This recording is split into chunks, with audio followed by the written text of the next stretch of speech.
Stu here with Raid Shadow Legends. We're going to go over a positive review of the patch notes, which means we're not going to talk bad about it. We're just basically going to go over the patch notes, say what it is. That way we can do some more testing tomorrow when it comes out. It's going to come out within the next few hours or tomorrow. We really don't know, but they did give everybody the patch notes out there. I'm sure you've seen them.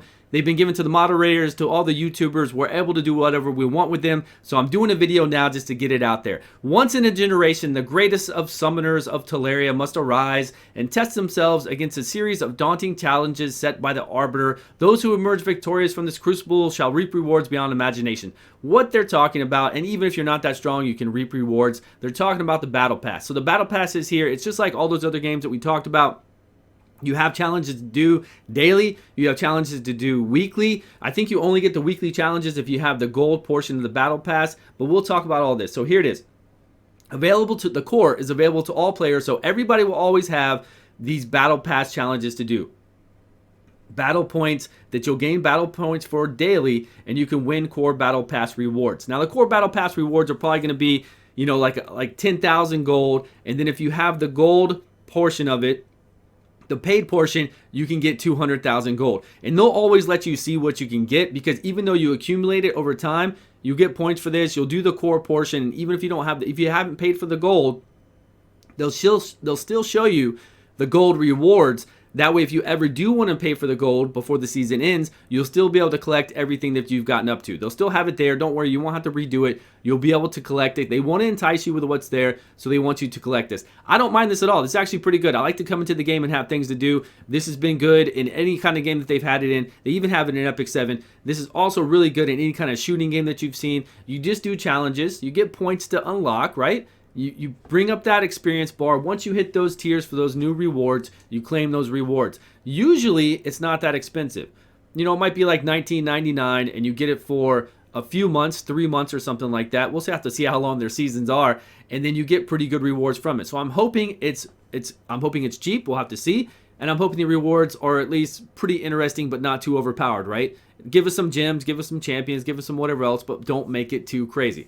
I'm hoping. They should be. And it'll be fun. I'm telling you, at least it'll give us something extra to do in the game. I'm all for that. We come in here daily. We've got 4 challenges to do every day. And then we have weekly challenges to complete. Sounds like a lot of fun to me. That gives me something to focus in on when I play the game and log in and do daily. And then for my big, long weeklies, hopefully, again, it's not too daunting. It's not too crazy. We're not having to go kill dragons 500 times throughout the week. Hopefully it's within reason. We'll have to see. We'll have to see. Maybe they can tweak it. If it's not, who knows? We'll check it out. We'll check it out. It should be pretty fun. I'm looking forward to the Battle Pass. We're going to get Dwarven Crypts. So we've had our Dwarves for quite a while. We're ready to put them in Faction Wars. We're going to get the Faction Wars unlocked. That's great. The balance changes are actually pretty cool. I wasn't expecting this. Also, there's no talk of the new champions in here. We know we're going to get new champions. Oh, 46-second run, Dragons 20. We know we're going to get new champions in 1.13. We know that, but they're not in here. They're not in the notes. So they're going to surprise us. They're going to show us. And I want those bears. I want those bears to maul down people, just like that bear did to Leonardo DiCaprio on The Revenant when he came and attacked him, and it made you not want to go into play in the woods because it's a very scary scene. I want to do that with my bears, so I'm looking forward to it, and I'm guessing that these new champions are going to have these new abilities. So I hope they're good champions. But these are pretty insane abilities. Poison sensitivity. It's a debuff that you put on somebody, and they take additional poison damage. 25% to 50% additional poison damage. This is really huge for the clan boss. Like, unbelievably huge for the clan boss. It's going to be wild. We're going to have to see how this works. Yes, it's going to take up a debuff slot, one of your 10 on the clan boss, but 50% additional tick damage on all your poisons, on all the rest of them, it's still going to be a tremendous amount of increased damage. This decreased crit rate of only 30% doesn't sound that exciting. It's a debuff you have to apply to somebody. 30% isn't, you know, I'm not going to try to apply a 30% decreased debuff on the dragon and really worry about it too much. But, you know, it could be interesting. We'll have to see how it works out, right? The decreased critical damage, same way. I don't feel that a 30% decrease in critical damage debuff, if you're having to force it into your group, is going to be worthwhile. If it's on a champion that's doing really well for you and it's what you use, like right now it's on, if it was on my Mausoleum Mage that I play right now on this team, then yeah, it makes sense. It's on there, sure. Go ahead and reduce it, but me reducing the crit on the dragon I'm fighting right now isn't really going to do much for me. Not much for me at all. But these buffs here, the strengthen buff is really crazy. Now this is a buff, so it's really good because you don't have to worry about accuracy and resistance and applying it on somebody else. Like if I had to apply this like as a weaken, a different kind of weaken on somebody where they did less damage, then I'd have to worry about accuracy and resistance. This is just a straight buff that I take 25% less damage. This is going to be cool in Clan Boss. This is going to be cool in Arena. This is going to be cool everywhere. And how's it going to stack with Stalwart gear, with people that have passes like Duchess, Lilitu, Norrog, Tyrant, all the rest? I've got all those champions. We'll test it out and we will see. Increased accuracy is very cool because it says 25 to 50%. If you can increase your accuracy by 50% coming up in the game, then it's going to be much easier for a lot of people. So if you're at 100%, if you're at 100 accuracy, we're going to be at 150 accuracy. I think this is going to help a lot. This is going to be pretty fun in Arena, Clan Boss, Progression. I'm really looking forward to the champions that are going to bring us its increased accuracy and see how they play. Increased critical damage of 30%. It's okay. Again, it's not something that I want to force into a group. If one of the champions I'm playing with that's doing really well, fulfilling the role I need, has an increase of 30% buff to the team, then yes, I will definitely take it. We'll take that additional critical damage. Here are the champions. We're going to go back on those. Hold on 1 minute. Let's go down to this last part. The Clan Boss. There's all this jargon here about the Clan Boss revision 1.13. We've already heard all this. This is the same write-up as we heard before. After 50 turns of the Clan Boss actually attacking 50 times, that it will start going through block damage and unkillable. So this is just going to be a lot of testing to be done. A lot of fun stuff for YouTubers like myself and Hell Hades, where we go out here and test this kind of thing. So I think we're gonna enjoy this. We're gonna really enjoy testing this out, seeing what happens after the 50 turn with unkillable teams, and seeing how this would affect somebody like Skull Crusher, right? Because he does unkillable on himself along with shared damage. So we're just gonna have to test this. It's all gonna be about testing all sorts of Clan Boss teams, see what's going on with 1.13 after we get it live. And then we have the multi-battle. So multi-battle right now, they've increased the number of your multi-battle attacks to 30 if you don't have the raid card. And if you are paying monthly for the raid card, it's up to 100, which is quite a lot. I guess 100 is nice. I do auto clicker on my computer, so I don't need to get it. But they are doing a special this month where you can do auto pass. You can do your auto battles in dungeons. That's pretty cool. Now it's shared between all of them. So if you do 50 in dungeons and you do 50 in campaign, that's your total 100. But just think, you can do 100 dragon runs right now. I could put it on autoplay. If it's in your pocket, you're walking through the mall, you're with your loved ones doing something else, you could put it on your phone on autoplay, low light settings, and let it go for 100 battles on dragons. Remember, when your mailbox fills up to 300 items, if it starts going over 300 items, there's no cap to that. It will just start getting rid of anything that you have saved. It'll get rid of your XP banners. It'll get rid of whatever else you have in there, your keys. So be very careful. Do not get over 300 in your inventory. That is very, very important. That's what it says for that. Now, miscellaneous stuff down here isn't a, whatever warning that you're sacrificing a champion. That's fine. Here's the biggest thing right here. Artifact upgrade animation increased by 50%. I love this. I hate waiting for I wish it would just be instant. If I want to get it up to +8, +16, just tell me the cost and put it up there however many times it failed. I don't really care. But this is a huge improvement. I really like this improvement. A lot of games have done this as well. They go back and they increase the animation to upgrade your artifacts, and I'm really glad they did that. So let's go back over to the champions. So we have a lot of champions to talk about. Really, we have a lot of champions to test.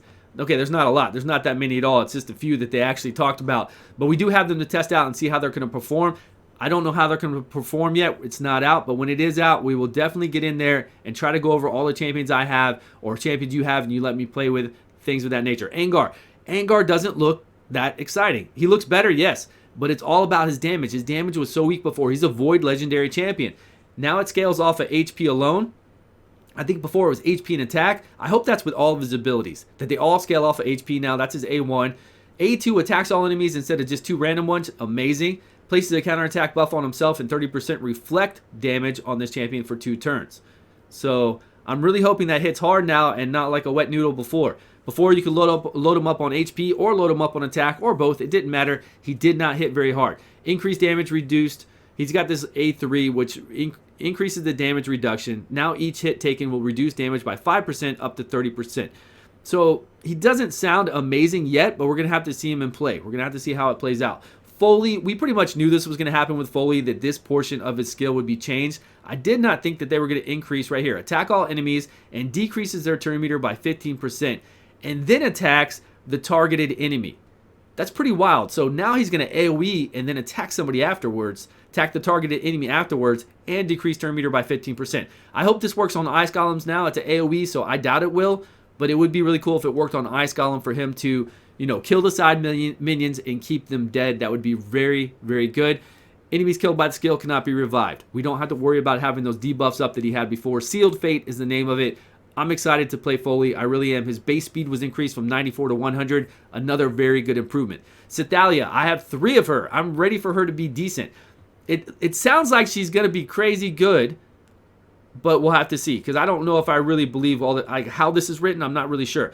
Additional, it says right here, additionally places a block debuff buff for 2 turns. Now, is that on everybody? Is she placing a block debuff buff on everybody? Because if so, this whole ability here kind of sounds just like Smash Lord's ability, which I'm happy with. I'm completely happy with. It says removes all debuffs from a target ally before healing them, and then heals all other allies by 20% of their max HP and fills their turn meter by 50% if the target is fully healed by the skill.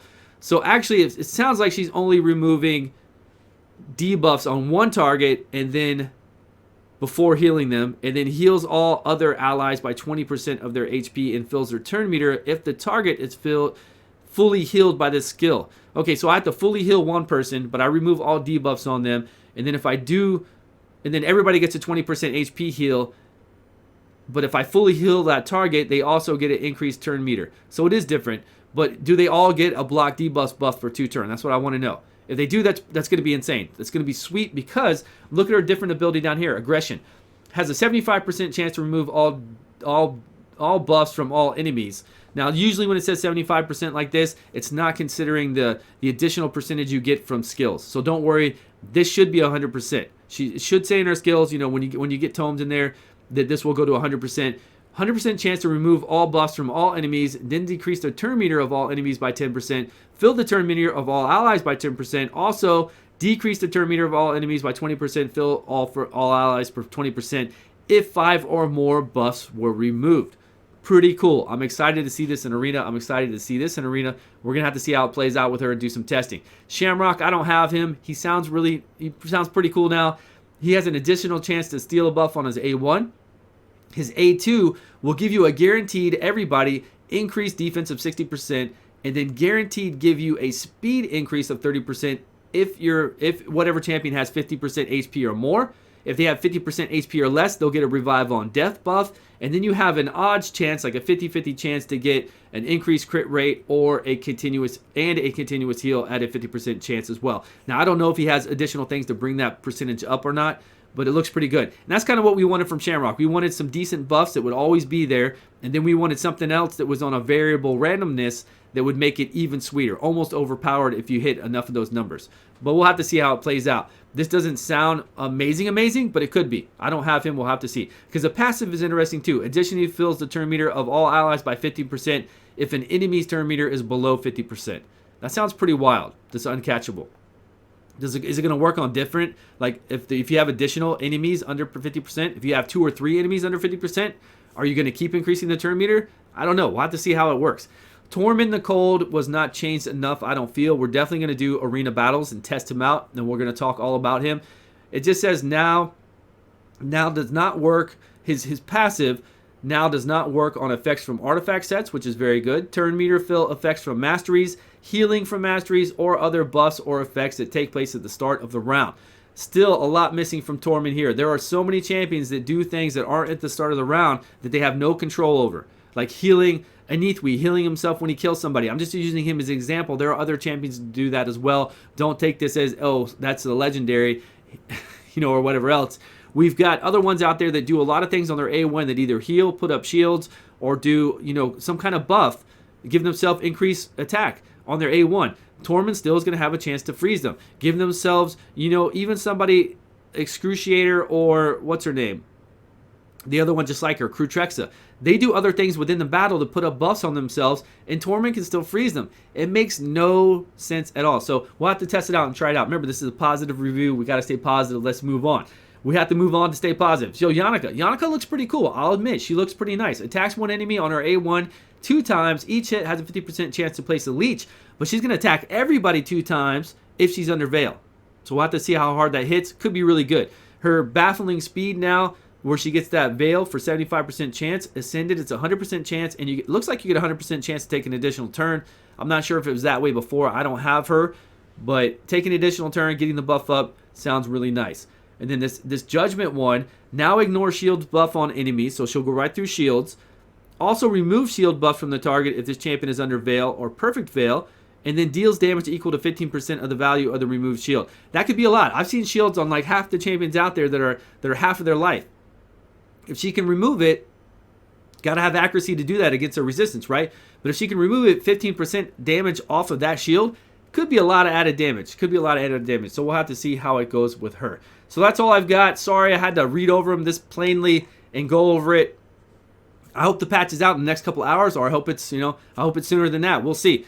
But thank you all so much for watching. Thank you so much for the support. Let me know your thoughts so far on the patch notes. I know it wasn't everything we dreamed about, but hey, it's something. Let's move on to 3.15, which nobody wants either, the artifact stuff. And then let's move on to 1.14, artifact sorting maybe. Let's get a tower in here. Where's our tower? Where's our Hydra boss? Where is our artifact sorting? Where's our real balancing? I mean, we're only balancing a few champions here. We need to get with it. We need to do a lot more, and I'm just excited to move forward. I'm excited to move forward on all this stuff. Thanks so much for your time. I appreciate all the support, guys. Please subscribe if you haven't, and I will see you all on a video soon.